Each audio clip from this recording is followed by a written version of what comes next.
Qon oqishini to'xtatish usullari, ya'ni barmoq bilan bosish, siquvchi bog'lam, jugut va buragich jugutni qo'yish. Qon oqishini to'xtatish usullari. Qon oqishini to'xtatish usullari ikki guruhga bo'linadi.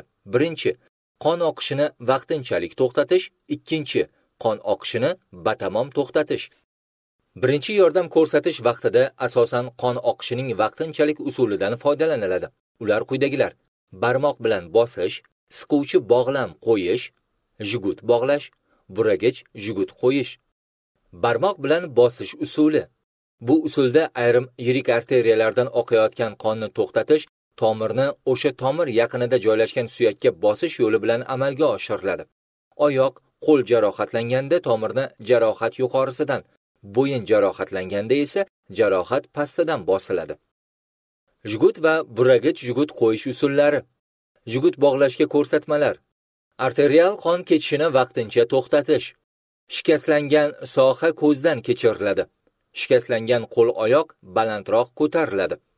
Jarohat yuqorisidan salfetka qo'yiladi yoki bemor kiyimi tekshiriladi. Jugutni tortgan holda qo'l-oyoq atrofidan aylantiriladi.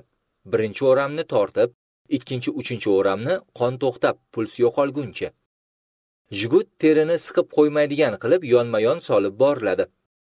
Jugut ilmoqchasini zanjirchasiga ilib qo'yiladi. Jugut qo'yilgan vaqt, ya'ni sana, soat, daqiqa yozib qo'yiladi. Jugutni 2 soatdan ortiq qoldirish mumkin emas. Yilning sovuq kunlarida 30 daqiqaga, issiq kunlarda 1 soatga qo'yiladi. Ko'rsatilgan muddatdan keyin uni bir necha daqiqaga bo'shatib, so'ng yana tortib qo'yish kerak. Jugut noto'g'ri qo'yilganda yuzaga keladigan asoratlar. Jugutni haddan tashqari tarang tortilishi yumshoq to'qimalar, muskul, nerv va tomirlarning shikastlanishiga, bosilishiga sabab bo'ladi. Bu esa gangrena va falajlikka olib keladi.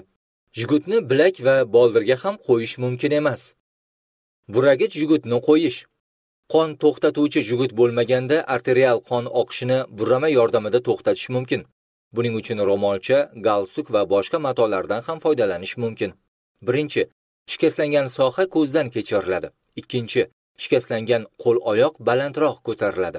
Uchinchi, jarohat yuqorisidan salfetka qo'yiladi yoki bemor kiyimi tekshiriladi. To'rtinchi, uchlarni qo'sh tugun qilib bog'lanadi. Beshinchi, tugunga tayoqcha qon to'xtab puls yo'qolguncha o'tkazib buraladi.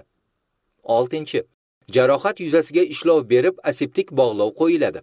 Yettinchi, burama qo'yilgandan keyin uning qo'yilgan vaqti ko'rsatiladi.